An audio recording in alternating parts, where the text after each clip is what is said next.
Hello guys, welcome back to my channel Education Kings 90. Previous వీడియోలో మనం method 1కి already సగం చూసుకున్నాం కదా. సో ఇప్పుడు మెథడ్ 1కి రిమైనింగ్ ప్రాబ్లమ్స్ అనమాట. సో నిన్న ఏం చెప్పుకున్నాం, మెథడ్ 1 అంటే ఎలా ఉంటుంది, dy/dx plus p of y is equal to q ఈ ఫామ్లో ఉంటుందని చెప్పుకున్నాం. అలాగే ఈరోజు డిస్కస్ చేయే ప్రాబ్లమ్స్ ఇలాగే ఇక్కడ ఎక్స్తో విత్ రెస్పెక్ట్ టు ఎక్స్తో డెరివేటివ్ చేసాం కదా, అలాగే ఇప్పుడు వైతో కూడా అలాగే వస్తుంది అనమాట. dx/dy ప్లస్ p ఆఫ్ ఇక్కడ y ఉంది కదా, దాని ప్లస్లో ఎక్స్ వస్తుంది is equal to queue.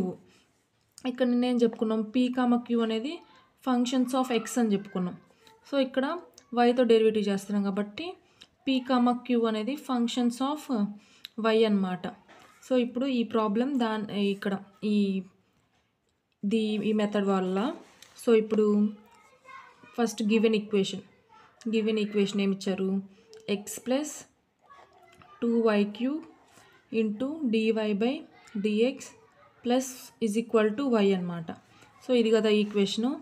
So మనం first x plus 2y³ is equal to ఇది, దీన్ని రైట్ సైడ్కి పంపిస్తే y ఇంటూ dx/dy వస్తుంది. సో ఇప్పుడు ఏమవుతుంది, ఇక్కడ y ఉంది కాబట్టి మనం ఈ y టర్మ్ని కూడా రైట్ సైడ్కి పంపిస్తున్నాం. ఇప్పుడు x is equal to y into dx/dy minus 2y³ వస్తుంది. నెక్స్ట్ ఈ టర్మ్ని ఇటు రాసుకుంటున్నాం. y into dx/dy minus 2y³ is equal to x ఉంది. సో ఇప్పుడేంటి, ఇక్కడ dx/dy పక్కన ఏమి ఉండకూడదు కాబట్టి yని కామన్ తీస్తున్నాం.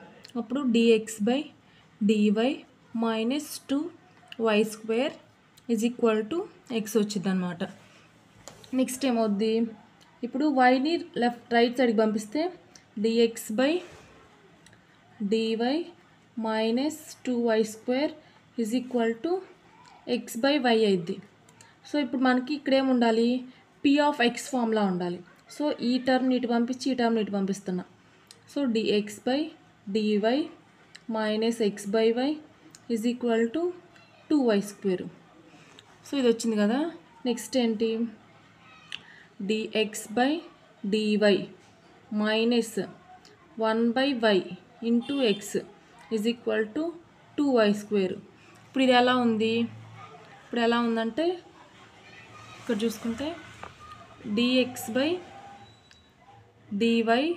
Plus p of x is equal to క్యూలా ఉంది కదా అది. సో దాని ప్రకారం p వాల్యూ ఎంత వచ్చింది, minus 1/y, q value 2y². ఇప్పుడు ఫస్ట్ మనం ఏం కనుక్కోవాలి, ఇంటిగ్రేషన్ ఫ్యాక్టర్ కనుక్కోవాలి. ఇంటిగ్రేషన్ ఫ్యాక్టర్ అంటే ఈ పవర్ ఇంటిగ్రేషన్ p dx మామూలుగా అయితే, కానీ ఇక్కడ yతో డెరివేటివ్ చేస్తున్నాం కాబట్టి dy వచ్చింది. ఇప్పుడు ఈ పవర్ p వాల్యూ ఎంత వచ్చింది, minus 1/y dy is equal to ఈ పవర్ మైనస్ని ముందుకు రాసుకుంటే 1/yకి log y.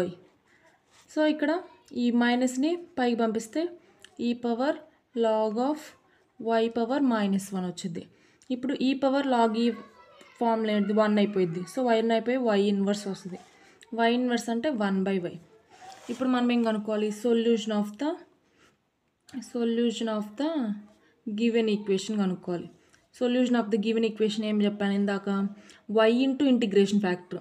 సో ఇక్కడ మనము yతో డెరివేట్ చేస్తున్నాం కాబట్టి x into integration factor is equal to integration of q into integration factor into మామూలుగా అయితే ఇక్కడ dx రావాలి, కానీ ఇప్పుడు dy.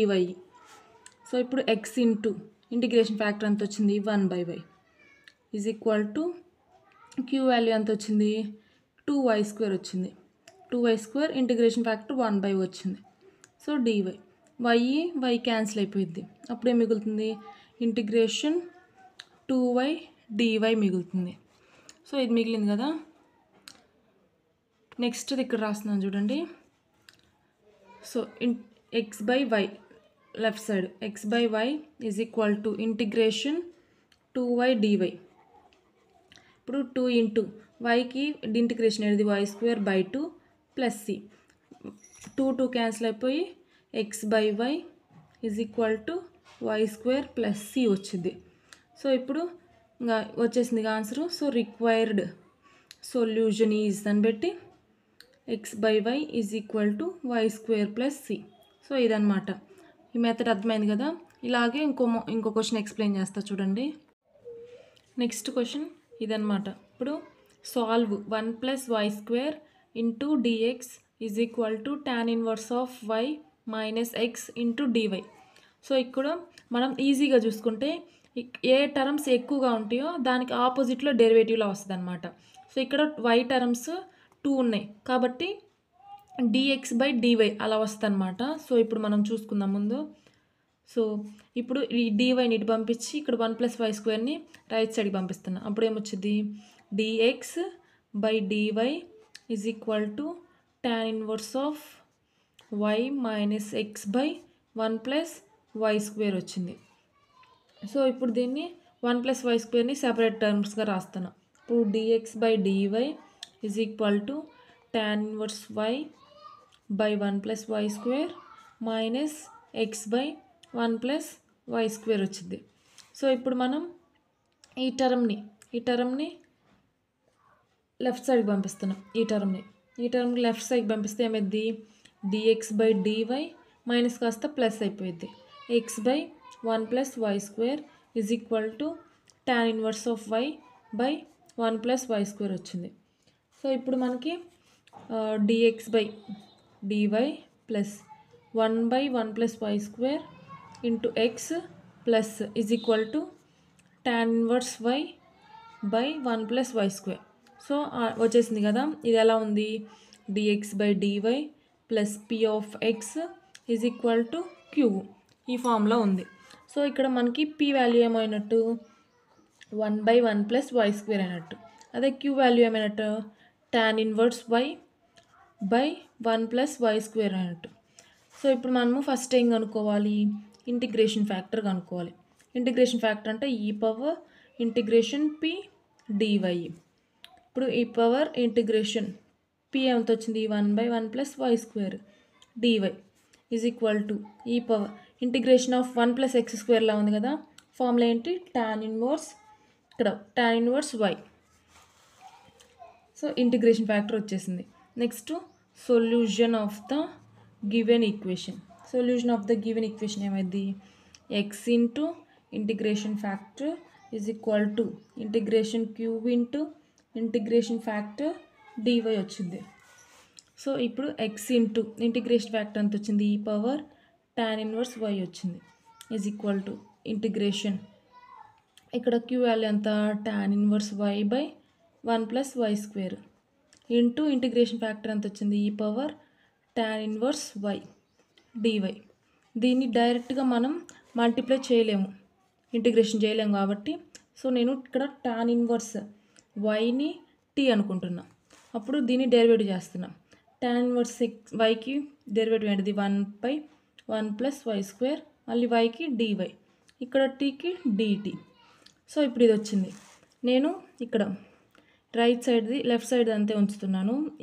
tan inverse y is equal to integration ఇక్కడ 1/1 y² + dy అంటే 1/y² ప్లస్ ఇంటూ dy, దీన్ని dt అనుకుంటున్నా. సో ఇక్కడ tan ఇన్వర్స్ని ఏమనుకున్నాం, t అనుకున్నాం కాబట్టి t ఇంటూ ఇంటూ dt వచ్చింది. సో ఇప్పుడు మనము దీన్ని ఇంటిగ్రేషన్ చేస్తున్నాం. ఇంటిగ్రేషన్ చేస్తే ఏమైంది, ఐలెట్ రూల్ ప్రకారం f(x) ఇంటూ g(x) ఫార్ములా చెప్పా కదా. సో దాని ప్రకారం t ఇంటూ ఇంటిగ్రేషన్ ఆఫ్ కి t మైనస్ ఇంటిగ్రేషన్ టీకి డెరివేటివ్ చేస్తే 1. నెక్స్ట్ కి ఇంటిగ్రేషన్ చేస్తే ఏమైంది, tనే వస్తుంది into dt. Next is equal to t into minus మళ్ళీ టీకి డెరివేటివ్ చేస్తే ఇంటిగ్రేషన్ చేస్తే tనే వచ్చింది. సో ఈ రెండింటి నుంచి t కామన్ తీస్తే t - 1 వచ్చింది. ఇక్కడ మనం ఏం తీసుకున్నాం, tan ఇన్వర్స్ y అంటే t ప్లేస్లో ఇప్పుడు tan ఇన్వర్స్ yని సబ్స్టిట్యూట్ చేసుకుంటున్నాం. అప్పుడు tan inverse y into tan inverse y - 1. ఇక్కడ ఏమొచ్చింది, x tan ఇన్వర్స్ y వచ్చింది. సో ఈ పవర్ tan ఇన్వర్స్ వై ఈ power tan inverse y cancel అయిపోయి x is equal to tan inverse y -1 వచ్చింది. So answer వచ్చేసిందిగా. సో లాస్ట్లో required solution is అని పెట్టి ఇది రాయడమే. సో ఇది నెక్స్ట్ ఇంకో క్వశ్చన్ చూసుకుంటే ఈ క్వశ్చన్ అనమాట. ఇప్పుడు ఈ క్వశ్చన్లో ఏమి ఇచ్చారు? First solve y dx minus x dy plus log x dx is equal to 0 అని ఇచ్చారు. సో ఇక్కడ 2 dxలు ఉన్నాయి. సో డిఎక్స్ని కామన్ తీస్తున్నాం. ఇప్పుడు ఏమొచ్చింది? Y plus log x into dx వచ్చింది. ఇక్కడ ఎక్స్ డివై అయింది కదా, దాన్ని రైట్ సైడ్కి పంపిస్తున్నాం. అప్పుడు మైనస్ కాస్త ప్లస్ అయిపోయింది, ఎక్స్ డివై వచ్చింది. సో ఇప్పుడు నేను ఇక్కడ ఎక్స్ టర్మ్స్ 2 ఉన్నాయి కాబట్టి నేను ఎలా రాసుకుంటున్నాను? డివై బై డిఎక్స్ వచ్చేలా రాసుకుంటున్నాను. అంటే నాకు ఆల్రెడీ తెలుసు కాబట్టి ఇలా రాసుకుంటున్నాను. కాబట్టి నెక్స్ట్ ఇప్పుడు డివై బై డిఎక్స్, ఈ ఎక్స్ని ఇటు పంపిస్తున్నా. అప్పుడు ఏమైంది? Y plus log x by x వచ్చింది. ఇప్పుడు ఏమైంది? మనం dy by dx is equal to, ఇది సెపరేట్గా రాసుకుంటే y by x plus log x by x ఇప్పుడు వచ్చింది. నెక్స్ట్ ఈ టర్మ్ని లెఫ్ట్ సైడ్ పంపిస్తున్నాం. Dy by dx minus y by x is equal to log x by x. ఇప్పుడు ఏమైంది? దీన్ని dy by dx minus y into y 1 by x into y is equal to log x by ఎక్స్గా రాసుకుంటున్నాం. So ఇప్పుడు ఇది ఎలా వచ్చింది? Dy by dx plus p of y is equal to క్యూలో వచ్చింది. సో ఇక్కడ పి వాల్యూ ఎంత వచ్చింది? -1 బై ఎక్స్ వచ్చింది. Q value log x by x వచ్చింది. సో ఇప్పుడు ఫస్ట్ మనం ఏం కనుక్కోవాలి? ఇంటిగ్రేషన్ ఫ్యాక్టర్ కనుక్కోవాలి. ఇంటిగ్రేషన్ ఫ్యాక్టర్ అంటే ఈ power integration p dx. So ఇప్పుడు ఈ పవర్ ఇంటిగ్రేషన్ పి వాల్యూ ఎంత వచ్చింది? -1 బై ఎక్స్ డిఎక్స్. ఈ పవర్ -1 బై ఎక్స్ అంటే లాగ్ ఎక్స్. సో ఇప్పుడు ఈ మైనస్ని పైకి పంపిస్తున్నాను. ఈ పవర్ లాగ్ ఎక్స్ ఇన్వర్స్. ఇప్పుడు ఇది టర్మ్ 1 అయిపోతే X inverse is equal to X inverse అంటే 1 by X. So integration factor ఎంత వచ్చింది? 1 బై ఎక్స్ వచ్చింది. సో ఇక్కడ మనం ఏం కనుక్కోవాలి? Next solution of the given equation కనుక్కోవాలి. Solution of the given equation ఏమవుతుంది? Y into integration factor is equal to integration cube into integration factor dx. So ఇప్పుడు వై ఇంటూ ఇంటిగ్రేషన్ ఫ్యాక్టర్ ఎంత వచ్చింది? 1 by x is equal to integration q value ఎంత వచ్చింది? Log x by X.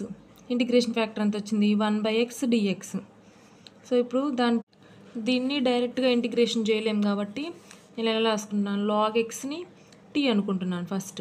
So ఇప్పుడు log ఎక్స్కి derivate చేస్తే log ఎక్స్కి 1 by x, ఎక్స్కి డిఎక్స్, ఇక్కడ టీకి డిటీ. సో ఇప్పుడు దీన్ని దాంట్లో అప్లై చేస్తే y by x is equal to integration, ఇక్కడ లాగ్ ఎక్స్ ప్లస్లో టీ పెట్టుకుంటున్నాం, టీ. ఇక్కడ 1 బై ఎక్స్ డిఎక్స్ని ఏమనుకుంటున్నాం? డిటీ అనుకుంటున్నాం. ఇక్కడ ఎక్స్ ఉంది. ఇక్కడ ఎక్స్ కావాలంటే ఇప్పుడు ఇది అటు సైడ్ వెళ్తే ఏమైంది? ఈ పవర్ టీ అవుతుంది. అప్పుడు ఎక్స్ ఈజ్ ఈక్వల్ టు ఈ పవర్ టీ. సో ఎక్స్ ప్లస్లో ఈ పవర్ టీ పెట్టుకుంటున్నాం. ఇప్పుడు ఏమైంది మనకి? ఇంటిగ్రేషన్ టీ ఇంటూ ఈ పవర్ మైనస్ టీ డిటీ వస్తుంది. సో ఇప్పుడు మనకి దీనికి ఇంటిగ్రేషన్ చేస్తే ఐలెట్ రూల్ ప్రకారం f of x g of x అవుతుంది. So f of x into integration of g of x minus ఈ power minus t minus derivative of టీకి 1, మళ్ళీ ఈ పవర్ మైనస్ టీకి ఇంటిగ్రేషన్ చేస్తే మైనస్ ఈ పవర్ మైనస్ టీ డిటీ వస్తుంది. So ఇప్పుడు ఏమొస్తుంది? మైనస్ ఈ పవర్ మైనస్ టీ ఇంటూ ఈ power minus t, minus into minus plus అయిపోయి integration of e power minus టీకి మైనస్ ఈ power minus t plus c. So ఇప్పుడు మైనస్ టీ ఇంటూ ఈ పవర్ మైనస్ టీ మైనస్ ఈ power minus t plus c వచ్చింది. ఇక్కడ నుంచి e power minus t common తీస్తే మైనస్ ఈ పవర్ మైనస్ టీ కామన్ తీస్తున్నాం. అప్పుడు టీ ప్లస్ 1 వస్తుంది ప్లస్ సి. ఇక్కడ కాన్స్టాంట్ కాబట్టి మనము అక్కడ ఈ పవర్ మైనస్ టీ పెట్టుకోకపోయినా ఏం కాదు. సో వై బై ఎక్స్, ఇక్కడ మనము పైన టీ ప్లేస్లో లాగ్ ఎక్స్ని టీ అనుకున్నాం కాబట్టి ఇప్పుడు టీ ప్లేస్లో లాగ్ ఎక్స్ సబ్స్టిట్యూట్ చేస్తున్నాం. ఇప్పుడు మైనస్ ఈ power minus log x into log x plus 1 plus c. ఇప్పుడు ఏమవుతుంది, ఈ పవర్ క్యాన్సిల్ అయిపోతుంది కదా. సో ఇందాక ఇక్కడ చెప్పాను కదా ఈ పవర్ లాగ్ బేస్ అంటే 1 అయిద్దని. సో ఇప్పుడు ఎక్స్ వచ్చింది. సో దానికి కన్వీనియంట్గా మైనస్ ఈ పవర్, ఇక్కడ మైనస్ ఉండకూడదు కాబట్టి ఇన్వర్స్లోకి పంపిస్తున్నాను. Log x plus 1 plus c. So ఇప్పుడు ఇది 1 అయిపోతే ఏమొచ్చింది, minus x inverse into log x plus 1 plus c వచ్చింది. ఇప్పుడు ఎక్స్ ఇన్వర్స్ అంటే -1/x log x plus 1 plus c. So ఇక్కడ ఏమొచ్చింది, y/x. ఇప్పుడు ఈ టర్మ్ క్యాన్సిల్ అయిపోయింది. అప్పుడు ఏమొచ్చింది, y is equal to minus లోపలికి మల్టిప్లై చేస్తే minus log x -1 plus c. So ఇప్పుడు ఆన్సర్ వచ్చేసిందిగా. రిక్వైర్డ్ సొల్యూషన్ ఈజ్ అని బట్టి ఇది రాయడమే అనమాట. y is equal to minus log x -1 plus c. So అర్థమైంది కదా. ఇవి అనమాట మెయిన్ ఈ ప్రీవియస్ వీడియోలో చెప్పిన 5 క్వశ్చన్స్, ఇప్పుడు చెప్పిన ఈ 3 క్వశ్చన్స్. ఇవి చాలా ఇంపార్టెంట్ అనమాట. సో మెథడ్ 1 ఈ వీడియోతో అయిపోయింది. నెక్స్ట్ వీడియోలో మెథడ్ 2 నేర్చుకుందాం. సో వీడియో నచ్చితే లైక్ చేయండి, యూస్ఫుల్ అనిపిస్తే సబ్స్క్రైబ్ చేయండి. Thanks for watching.